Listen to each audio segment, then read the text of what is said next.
मरकुस अध्याय 4। यीशु फिर झील के किनारे उपदेश देने लगा और ऐसी बड़ी भीड़ उसके पास इकट्ठी हो गई कि वह झील में एक नाव पर चढ़कर बैठ गया और सारी भीड़ भूमि पर झील के किनारे खड़ी रही।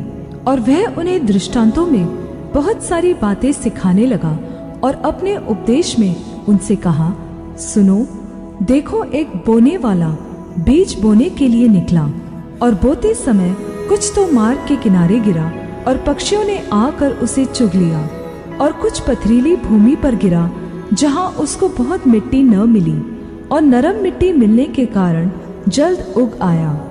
और जब सूर्य निकला तो जल गया और जड़ न पकड़ने के कारण सूख गया। और कुछ तो झाड़ियों में गिरा और झाड़ियों ने बढ़कर उसे दबा दिया और वह फल न लाया। परंतु कुछ अच्छी भूमि पर गिरा और वह उगा और बढ़कर फलवंत हुआ, और कोई 30 गुना, कोई 60 गुना और कोई 100 गुना फल लाया। और उसने कहा, जिसके पास सुनने के लिए कान हो वह सुन ले। जब वह अकेला रह गया तो उसके साथियों ने उन 12 समेत उससे इन दृष्टांतों के विषय में पूछा। उसने उनसे कहा, तुमको तो परमेश्वर के राज्य के भेद की समझ दी गई है, परंतु बाहर वालों के लिए सब बातें दृष्टांतों में होती हैं, इसलिए कि वे देखते हुए देखें और उन्हें दिखाई न पड़े, और सुनते हुए सुने भी और न समझें, ऐसा न हो कि वे फिरे और क्षमा किए जाएं। फिर उसने उनसे कहा, क्या तुम यह दृष्टांत नहीं समझते? तो फिर और सब दृष्टांतों को कैसे समझोगे? बोने वाला वचन बोता है, जो मार्ग के किनारे के हैं, जहाँ वचन बोया जाता है। ये वे हैं कि जब उन्होंने सुना तो शैतान तुरंत आकर वचन को जो उनमें बोया गया था उठा ले जाता है। और वैसे ही जो पथरीली भूमि पर बोए जाते हैं, ये वे हैं कि जो वचन को सुनकर तुरंत आनंद से ग्रहण कर लेते हैं, परंतु अपने भीतर जड़ न रखने के कारण वे थोड़े ही दिनों के लिए रहते हैं। इसके बाद जब वचन के कारण उन पर क्लेश या उपद्रव होता है तो वे तुरंत ठोकर खाते हैं। और जो झाड़ियों में बोए गए, ये वे हैं जिन्होंने वचन सुना और संसार की चिंता और धन का धोखा और वस्तुओं का लोभ उनमें समाकर वचन को दबा देता है और वह निष्फल रह जाता है। और जो अच्छी भूमि में बोए गए, ये वे हैं जो वचन सुनकर ग्रहण करते और फल लाते हैं, कोई 30 गुना, कोई 60 गुना और कोई 100 गुना। और उसने उनसे कहा, क्या दिए को इसलिए लाते हैं कि पैमाने या खाट के नीचे रखा जाए? क्या इसलिए नहीं कि दीवट पर रखा जाए? क्योंकि कोई वस्तु छिपी नहीं, परंतु इसलिए कि प्रकट हो जाए, और न कुछ गुप्त है, पर इसलिए कि प्रकट हो जाए। यदि किसी के सुनने के कान हो तो सुन ले। फिर उसने उनसे कहा, चौकस रहो कि क्या सुनते हो। जिस नाप से तुम नापते हो उसी से तुम्हारे लिए भी नापा जाएगा और तुमको अधिक दिया जाएगा। क्योंकि जिसके पास है उसको दिया जाएगा, परंतु जिसके पास नहीं है उससे वह भी जो उसके पास है ले लिया जाएगा।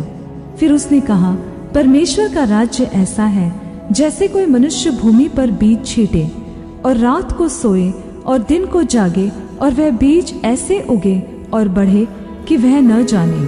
पृथ्वी आप से आप फल लाती है, पहले अंकुर, तब बाले और तब बालों में तैयार दाना। परंतु जब दाना पक जाता है तब वह तुरंत हंसियां लगाता है, क्योंकि कटनी आ पहुंची है।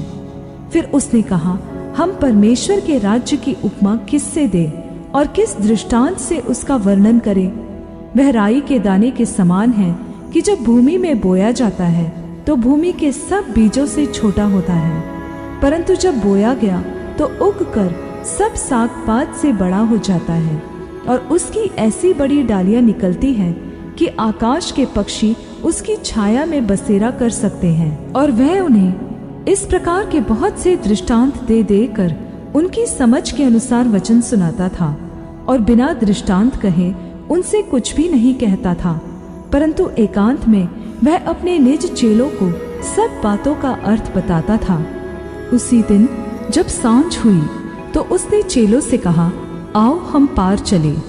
और वे भीड़ को छोड़कर जैसा वह था वैसा ही उसे नाव पर साथ ले चले, और उसके साथ और भी नावें थी। तब बड़ी आंधी आई और लहरें नाव पर यहाँ तक लगी कि वह अब पानी से भरी जाती थी और वह आप पिछले भाग में गद्दी पर सो रहा था। तब उन्होंने उसे जगाकर उससे कहा, हे गुरु, क्या तुझे चिंता नहीं कि हम नाश हुए जाते हैं? तब उसने उठकर आंधी को डांटा और पानी से कहा, शांत रह, थम जा। और आंधी थम गई और बड़ा चैन हो गया। और उनसे कहा, तुम क्यों डरते हो? क्या तुम्हें अब तक विश्वास नहीं? और वे बहुत ही डर गए और आपस में बोले, यह कौन है कि आंधी और पानी भी उसकी आज्ञा मानते हैं?